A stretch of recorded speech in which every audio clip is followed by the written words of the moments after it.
Welcome back. So if you were around for the previous couple videos, I was teasing this one. This one was kind of wired up and ready to go for a while, but because there's a feature on it that requires OS 8, which is still in beta, there was some debugging going on. And if you're a part of the Crucible, which is like the Proffie forum, and you've been paying attention to the color display posts, you may have seen some of my debugging videos. So without further ado, we're here to talk about this SpaceJunk Sabers mining colony mashup that features a brand new color display. So before I go into much further detail out here, let's talk about a couple things on the outside. So this is something, I think, again, the customer purchased some mining colony pieces when they were offloading their remaining inventory before going out of business, or at least just shuttering the doors for a while. And I think he sent them to Nevin to kind of just do whatever. And then you can tell Nevin had some of my etched brass rings available. And so he put those on here. So these are ones that I had sent him just kind of often preemptively, like he just asked for some of these things. But one of the really cool things is, yeah, just Nevin's overall aesthetic. This has a great heft. The nice thing is this is a usable control box, and it's got that clicky feel. Let's see if we can hear it on the mic. Yep. So up top we got power, and down we got aux, and then there is a provided blade plug, but we are using the last Shadofoil Props 24 pixel count emitter PCB. So I had bought a bunch of these like back in maybe 2024 or 2023.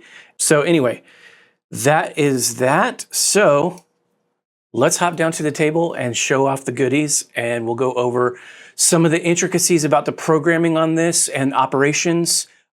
I've been in touch with the customer because, like I said, we were debugging, and so to kind of get around some of the drawbacks for the use of the color display, we've implemented a interesting kind of workaround. So let's do that. Let's hop down. So I have already done a little bit of testing here. This is going to wash out a little bit on camera because it is backlit, and I can turn this accent light off. But the nice thing about this is it's a really high fidelity. You are the one who deserves to be the Dark Lord. So I created a boot screen for my client, and then this is the rotating crystal that came as the example in that display post. Actually, this one isn't. I've processed them to kind of split out their functions.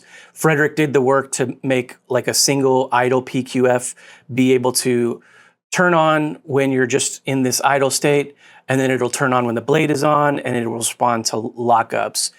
What I did was split all of those functions out, partly because I wanted to eventually down the line maybe make my own animations, or just in order to make it look a little bit more responsive, because it was not responding to blaster blocks, and the clash and lock were like very flashy.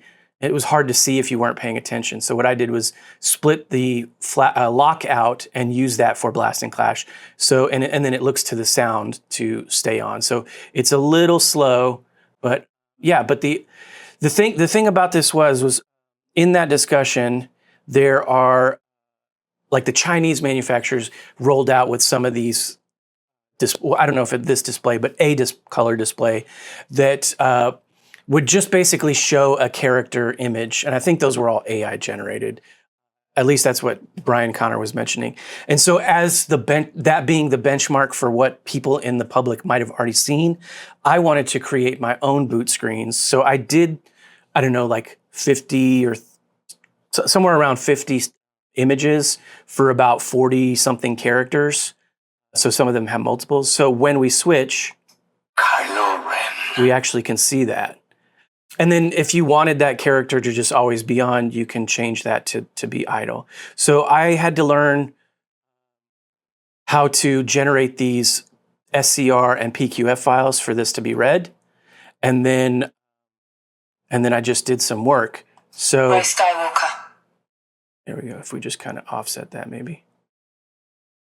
I am a Jedi, like my father before me. And this one, if you can tell, was a movie. So you can process movies. Anyhow, so let's just talk about the rest of the chassis for a second. So this chassis started as like an Ocularis design I had done for a previous client who had like a Lord of the Rings themed. So I removed anything that related to the Lord of the Rings and kind of made it more just generic and in-universe, and then painted it such. I'm really happy with this paint job.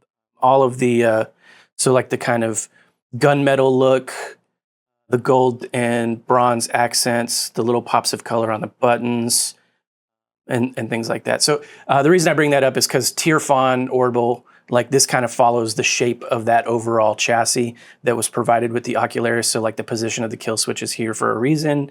And then the fact that we do have like a strip here. Now I'm using my vented greeblies and subbladed in such a way. And then I added this little port greeblie on this side. So yeah, Proffie V3 is required to run this. This display takes up quite a bit of processing power, which again is part of the reason why I wanted to split up some of those functions. I wanted to see if that helped with the memory use. And it kind of did and it kind of didn't. So it introduced us to the fact that to run this while the Saber is running, and this comes from Frederick, your Arduino settings have to be set for fastest code. When you set it for fastest code, your config then cannot be as big as like I'm used to making it. So I had this all set up with my customers, like typical set of fonts, typical set of blade styles. And with that regard, like I was having the conversation like, hey, there's gonna be a trade-off here. You're either gonna wanna see this and it run kind of cool and do cool stuff, or you're gonna want to actually just swing the Saber around. So what we did was use the new manual, in air quotes, blade array. This was something that one of my other clients, Aaron Wing, was developing after I had sent him a Starfall hilt with a core. He just kind of really got into the whole blade ID thing. And because that and some of his other Sabers didn't actually have like blade ID resistors so that it could respond, he was like learning how to code, and he got in there and he's like really on top of it. So he kind of came up with the idea of, well, what if we do a gesture and button control or something to that effect to just have a button switch between blade arrays. And if you've been paying attention to any of the online forums, he's the guy that's got the OLED that's been playing the whole movies for like the holiday and other original trilogies. And so he was originally going to be my guinea pig, but this customer came up and I was able to use this OLED chassis and then modify it for this color display. This color display does have a little bit larger of a footprint than a regular OLED, but very similar, so it can fit nicely in the chassis. If you're following that post about color display support, there's only about 4 or 5 types of screens that Frederick has kind of preemptively made Proffie V3 compatible with. So this is the main one this is literally the one that he posted about. So I bought that because I was essentially just going to buy that, use his files, send it to Aaron, and then Aaron can learn about how to create all the PQFs. But in the process of wanting to debug and figure out how to do like character stuff, I ended up going through all of that myself with his help.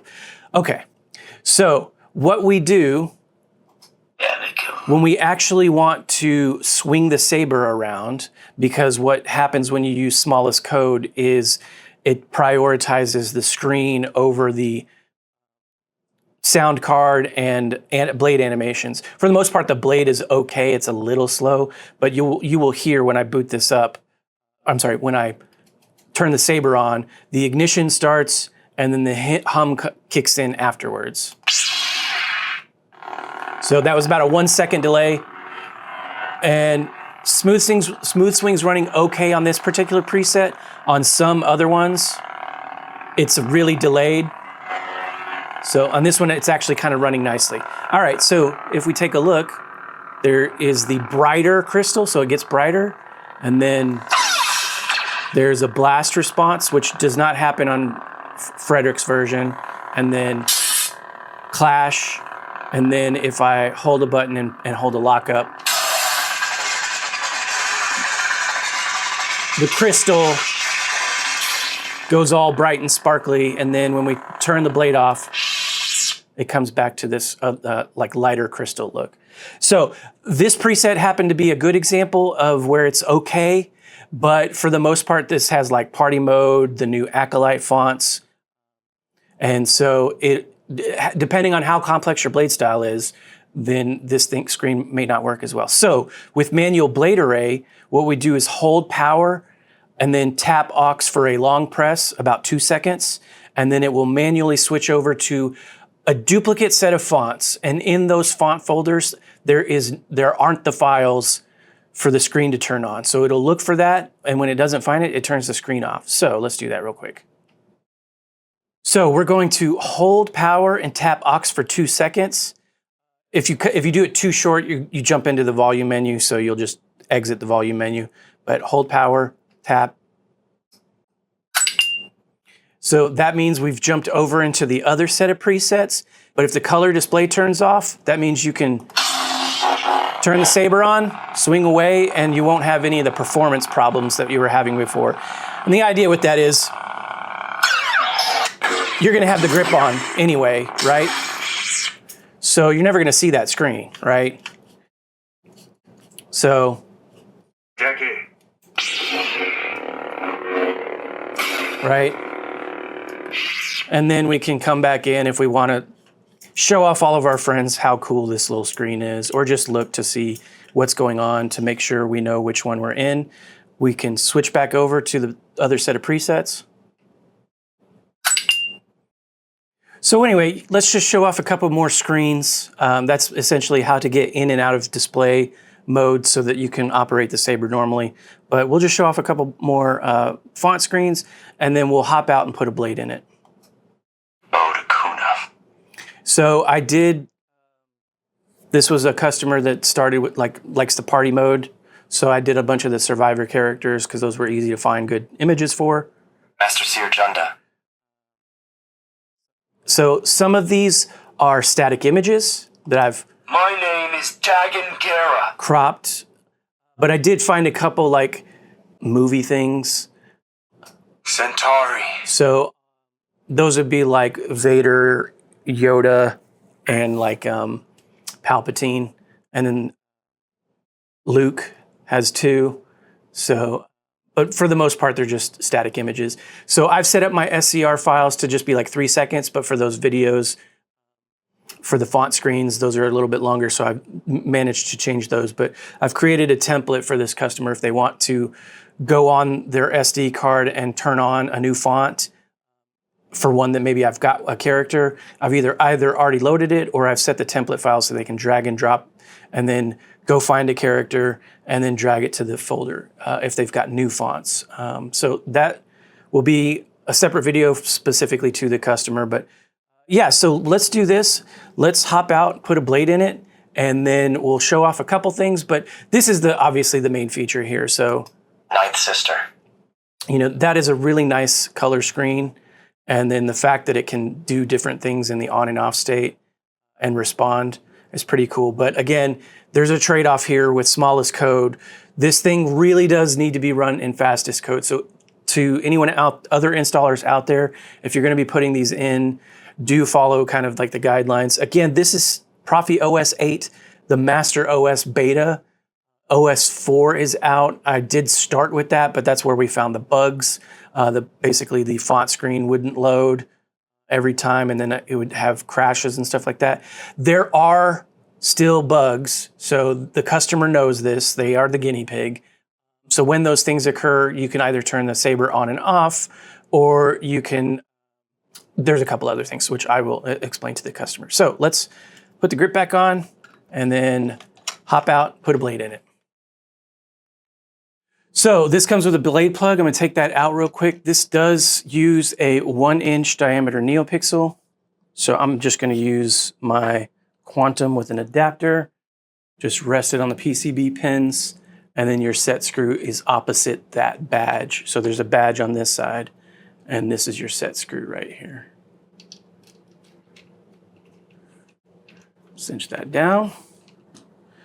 And I don't remember what preset we were on, so we'll go backwards. Okay, so we were at the first preset, now we're at the last preset. So this is one of the Visions style. And so I think there's a pre-on this one.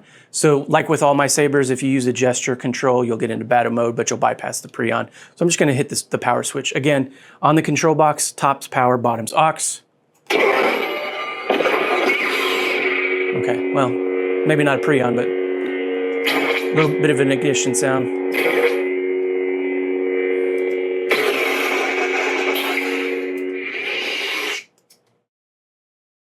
Party Saber. Okay, so again, we are in the alternate set that's not relying on that display, so Party Saber will run. It is one of the more labor-intensive blade styles because it's got all those alt styles and alt fonts, but we can turn it on.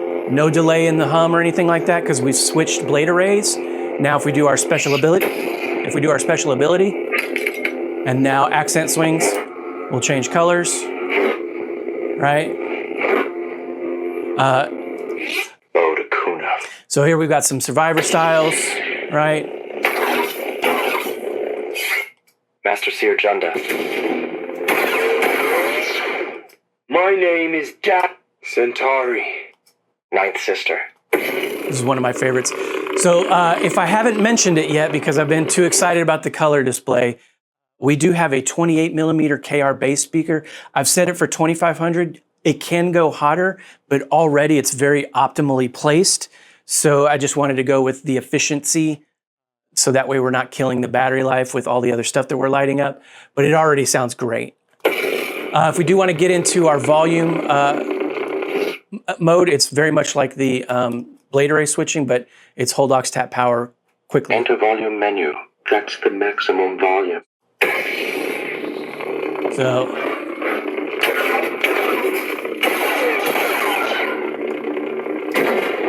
can do a force effect. On this one, it just goes bright.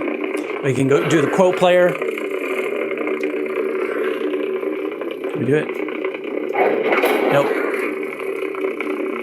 I'll take your limbs off, piece by piece. Put you down like a youngling.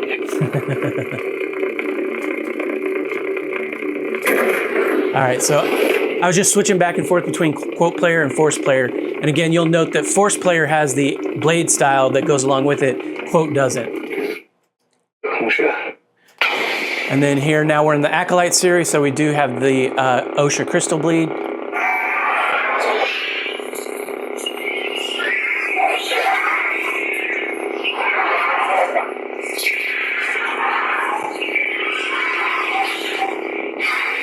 And if we want to do a fast one, we can do it the other way. Right. All right. So I'm not going to cover up too much more stuff. One of the recent videos shows off a lot of the same presets and blade styles. But yeah, that pretty much will wrap this up. When we're ready, we can undo the set screw for the blade. And then take out our little adapter. A note to the customer, this blade plug does have a metal ring on it that does not go in. So if it ever gets a little down in there, it's gonna be very difficult to get out. This is one of those where like I found out the hard way, thankfully before I had it fully installed, that the emitter is a little bit tighter on that. So I did do some sanding on it, but just be mindful, just let it barely drop in and set it. And when we're ready, we can undo the grip to show off our chassis again. You'll notice the screen is off. If we want to switch blade arrays, hold power and tap aux for 2 seconds. And we're back on our crystal display. So now we can show it off, but we're just going to go ahead and hit the kill switch here. Watch everything turn off. That's the Saber. So again, to the customer, you're the guinea pig, so you know that this is not going to operate like normal Sabers do. If you run into a glitch or an error, the easiest thing to do is turn the Saber on and back off. So to everyone else out there watching, hope you're excited about the new technology. It's very cool. Proffie is my favorite because it's open source and it's constantly being developed. And so while I know there are other boards out there that can run color displays, Proffie can support it. It does require some trade-offs. So the nice thing was, one of the brand new features with OS 8 is that manual blade array. So I've got 2 sets. It's like a blade in and blade out with no blade detect. You just do the button and it switches between the set of fonts on the SD card that have the files for the display, and then on the other set of files on the SD card for the ones that don't have it, essentially turning it off and allowing you to operate the Saber. So that was really cool workaround, but like I said, there's still some bugs that will probably come up. So thanks for watching, and may the force be with you.